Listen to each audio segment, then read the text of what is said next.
جو ہے ہماری نظروں کے سامنے ہونا ضروری ہے اور ان کو اپنا نظر کے سامنے رکھنا چاہیے، اور جس موقع پر جو نصیحت سامنے آئے اس موقع پر وہ عمل اس کے مطابق عمل کرنی چاہیے،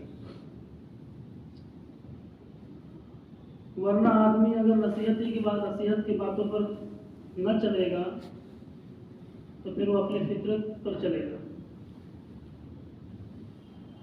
اور غیر ضروری باتوں کو کرے گا، غیر ضروری کاموں کو کرے گا۔ حتیٰ کہ میرے دوست بزرگوں فرمایا کہ پھر آدمی رہبری سے بھی دور ہو جائے گا، اور یہ صحابہ کرام رضوان اللہ علیہم اجمعین قیامت تک ہمارے لیے رہبر ہیں، قیامت تک ہمارے لیے رہبر ہیں۔ انہی کی باتوں کو پڑھنا ہے، انہی کی باتوں کو سننا ہے اور سن کر کے زندگی پہ عمل کرنا ہے۔ یہ بہت ضروری ہے میرے دوست بزرگوں، ہم کام کرنے والوں کے لیے۔ یہ حضرت مولانا ابن صاحب رحمۃ اللہ علیہ کے ملفوظات میں بھی ہیں اور موجودہ حضرت جی دعوت برکاتہم کے بیانات بھی ہیں، ان کے ملفوظات میں بھی ان کے بیانات۔ ایک چھٹی کتاب مولانا صاحب رحمۃ اللہ علیہ کے ملفوظات سے بڑی مضبوط ہے، موٹی کتاب ہے، وہ ہے ملفوظات حضرت جی اور ساتھ ساتھ دعوت برکاتہم، اس میں بھی یہ باتوں کو واضح کیا۔ صحابہ کی باتوں پر اگر ہم اپنی زندگی کو نہیں گزارے اور ہم نے اپنی زندگی کے معیار کو نہیں بدلا اور اپنے معاشرے کو پاک نہیں رکھا تو فرمایا کہ اللہ تبارک و تعالیٰ ایسوں سے ہدایت کے کام کو لے کے نہیں، اور اگر کام کریں گے بھی تو اپنے عمل اگر اس طرح سے نہیں ہے تو پھر ان کی باتوں سے، ان کی نصیحتوں سے امت کو فائدہ ہوگا بھی نہیں، یعنی امت ان کی باتوں کو لے گی ہی نہیں۔ تو خلاصہ کلام میں دوستوں نے بیان فرمایا کہ اپنے معاشرے کو اور صحابہ کی زندگی، صحابہ کے بیانات کو اپنی زندگی میں اتارنا فرمایا اتنا ضروری ہو گیا کہ اس کے بغیر دعوت کی رونق اور انوارات ہمارے اندر اترے گی، نہیں آئے گی، چاہے ہم دعوت کا کام کتنا کریں۔ لیکن غور کرنا ہے میرے دوست بزرگوں پر، تنہائی کی زندگی کیسے ہے، غور کرنا ہے کہ اپنا معاملات کتنا صاف ہے، اور غور کرنا ہے کہ ہم جو عمل کر رہے ہیں اس کے صحابہ کا طرز اور طریقہ کیا ہے۔ ہمیشہ میرے دوست بزرگوں صحابہ کرام رضوان اللہ علیہم اجمعین اپنے بیانات میں آخرت کی طرف متوجہ کیے ہیں، اپنے مجمع کو آخرت کا فکر دلائیں، یہاں کے بعد کچھ ہے کر کے۔ اور میرے دوست بزرگوں ہمارے اس دعوت کی محنت کا مقصد بھی کسی تین لائن پر ہے،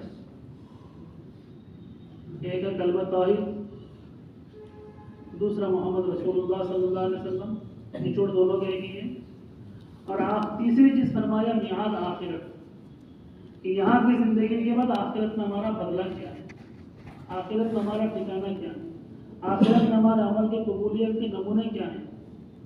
وہ اسی پر جو ہے انہی دو چیزوں پر مدار فرمایا، دار مدار اسی پر ہے کہ توحید، رسالت اور آخرت، اور پوری زندگی میں دوست بزرگوں دعوت میں پھنسانے کا مقصد یہی ہے کہ یہ تین چیز ہمارے مکمل ہوں، مکمل ایمانیات کے ساتھ زندگی گزاریں اور مکمل حضور اکرم صلی اللہ علیہ وسلم کے محنت اور آپ کے نصیحت اور آپ کے تربیت اور آپ کی سنت کے مطابق زندگی گزاریں۔ اور یہ دونوں چیزیں ہونے کے بعد پھر فرمایا کہ یہ دونوں چیزوں کو کرنا ہے آخرت کو سامنے رکھتے ہوئے۔ تو میرے دوست بزرگوں اس میں حضرت حذیفہ رضی اللہ تعالیٰ کے بیان میں بھی آپ نے خطبے پہ منبر دیا ہے تو آخرت کی طرف لوگوں کو متوجہ کیا ہے کہ دنیا ہے کیا چیز، یہاں کے بعد کی زندگی ہے کیا چیز۔ عبد الرحمن بن سلمی فرماتے ہیں کہ میں اپنے ابا کے ساتھ ایک موقع پر جمعے کی نماز پڑھنے کے لیے مدائن کی طرف گیا۔ ہمارے اور مدائن کے درمیان جہاں پر حضرت حذیفہ رضی اللہ تعالیٰ جہاں کے گورنر تھے وہ 3 میل کا فاصلہ ہے، اور حذیفہ رضی اللہ تعالیٰ اس موقع پر شہر مدائن کے گورنر تھے۔ ہم جمعے کی نماز پر جب پہنچے ہیں تو آپ نے منبر پر تشریف فرمایا، اللہ کی تعریف بیان فرمائی، اللہ کی بڑائی بیان فرمائی، وَأَثْنَىٰ عَلَيْهِ وَأَثْنَىٰ عَلَيْهِ اور اللہ کی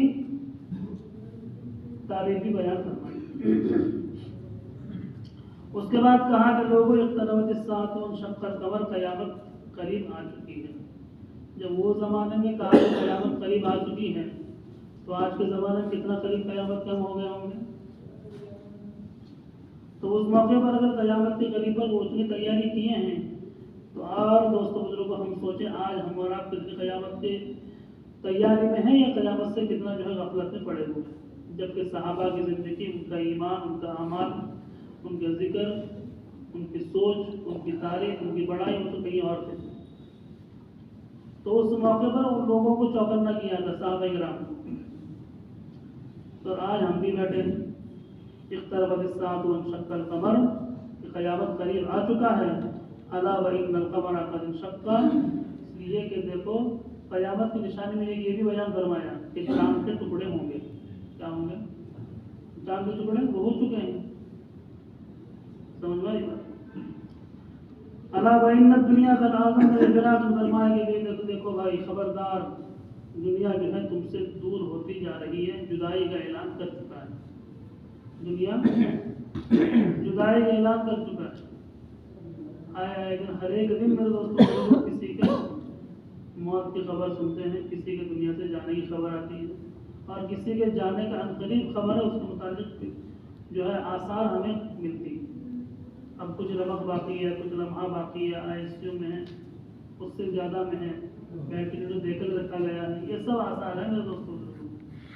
رہی بات زندگی کے معنی کر لیں، وہ کب کس کو واپس کرنا ہے بہتر جانتے، لیکن آثار آئے دن روزانہ یہ آثار آ رہے ہیں ہمارے سامنے، اس لیے کہ دنیا تم سے جدا ہونے والی ہے، ہر ایک سے جدا ہوگی۔ ابھی ہم میں سے یہ موجود ہیں، جس کی آنکھ بند ہوگی پہلے، سب سے پہلے اسی سے وہ دنیا جدا ہوگی۔ الا وان اليوم المزمار، جب دنیا جدا ہو رہی ہے، اس لیے کہ اب تو آج کے دن جو ہے تیاری کا دن ہے، آج کا دن تیاری کا دن ہے۔ وغدا سباق، کل کو تو آگے بڑھنے کا دن ہے، آج آگے بڑھنے کا دن نہیں ہے، آگے بڑھنے کا دن آ رہا ہے، تیاری کا دن موجود ہے، تیاری کا دن موجود ہے۔ ہر آدمی کو ایک رات جو احساس دلا کیا اور ایک صبح اس کو فکر کرنا کہ گزشتہ جو ہے دن گزری، اس پر میں نے کیا کیا، اور ہر صبح کو آدمی سوچے کہ دوبارہ زندگی ملی، اس پر میرا کیا عزم ارادہ ہے۔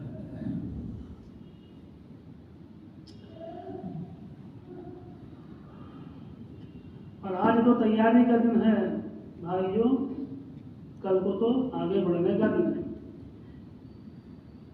عبد الرحمن سلمی کہتے ہیں، میں اپنے ابا سے پوچھا، ابا یہ بڑھنے سے مراد کیا ہے؟ انہوں نے فرمایا کہ من سبق الی الجنہ، یعنی نیک اعمال، یہاں پر مراد یہ ہے کہ نیک اعمال کی طرف آگے بڑھنا، نیک اعمال کی طرف آگے بڑھنا، یعنی جنت کی طرف آگے بڑھنا۔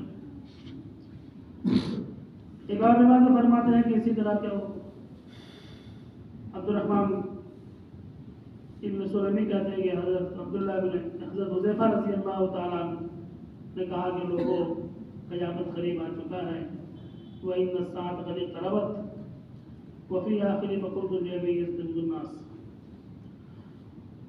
اور قیامت قریب آ چکا ہے، چاند کے 2 ٹکڑے ہو چکے ہیں، اور آج جو ہے تیاری کا دن ہے، کل کو تو آگے بڑھنے کا دن ہے۔ میں نے اپنے ابا سے پوچھا کہ ابا کل کو کچھ، آج جو تیاری کا دن یوں فرمایا، اور کل کو کہاں آگے بڑھنے کا دن ہے، کل کو کچھ مقابلہ ہونے والا ہے، یا کچھ بھاگ دوڑ ہونے والی ہے، یا کچھ مسابقہ ہونے والا ہے آگے بڑھنے کا کام؟ تو کہتے میرے ابا نے مجھ سے کہا، بیٹے تو جان نادان ہے، انک لجاہل، کہ تو نادان ہے، انما هو السباق بالاعمال، اور یہاں پر آگے بڑھنے سے مراد یہ ہے کہ کون آدمی دنیا سے تیاری کے بعد آخرت کے متعلق آگے بڑھنے میں اس کا کیا معیار ہے، اس کا کیا معیار ہے۔ ثم جاء الجمعہ، پھر کہتے ہیں کہ اسی طرح اور ایک جمعہ آیا، پھر اس پر بھی خطبہ دیا، قال اقتربت الساعة وانشق القمر وإن الدنيا قد أعظم بفراق، وہ یہ پیچھے بات گئی، وإن کہ آج کا دن تیاری کا ہے، کل کو جو دن ہے وہ آخرت جو ہے عمل کے بدلے کا دن ہے.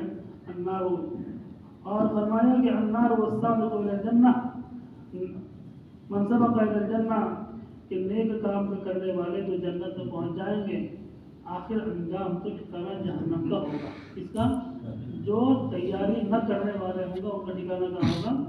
جہنم ہوگا. قردوس فرماتے ہیں کہ اس موقع پر حضرت حذیفہ رضی اللہ تعالیٰ نے مدائن کے منبر پر خطبہ دیا اور کہا کہ لوگوں تعاہدوا ذرائعکم، کہ لوگوں تم اب جو ہے مال کے جمع کرنے کے چکر میں بڑھ چکے ہو.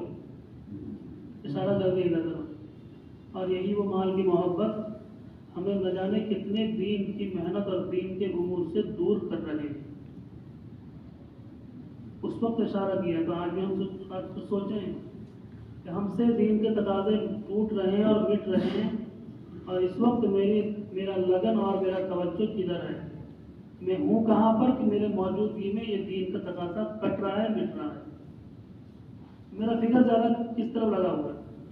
یہاں پر حضرت حذیفہ ابن یمان نے اشارہ کیا ہے، آج ہم پر بھی ساتھی رہا ہے کہ مال کے جمع کرنے کے چکر میں تمہارا ذہن زیادہ چلا، اور اپنے غلاموں کو اپنے کمائی کے یعنی اس مال کے جمع کرنے کے چکر میں، آمدنی کے زیادتی کے چکر میں اپنے غلاموں کو بھی تم جو ہے اس کام سے منہمک کر دیے ہو، لگا دیے ہو، اس ڈیوٹی پہ لگا دیے ہو کہ تمہارا غلام تم کو مال کما کر کے لا کر کے دے.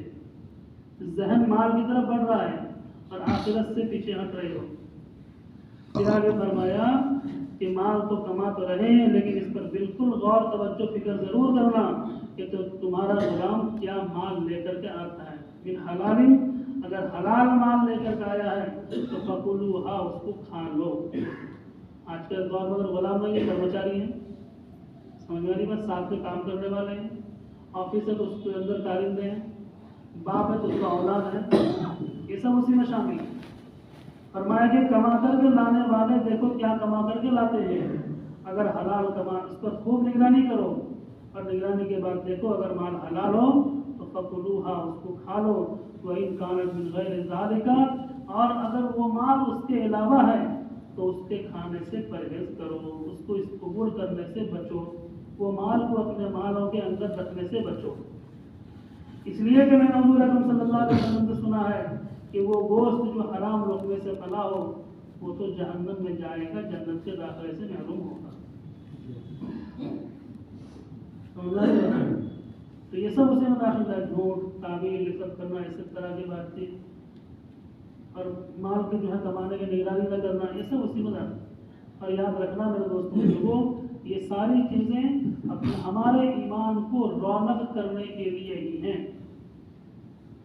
دعوت تو دعوت ہے، دعوت تو میرے دوست بزرگوں ہر ایمان والے کے ذمہ ہے. اللہ نے ہمیں دعوت پر لگایا کہ اسی طرح جو امت مجمع ہے ہر ایمان والے کا فرمایا کہ اس کے ایمان کو منور کرنے کے لیے یہ سب نصیحتیں ہیں.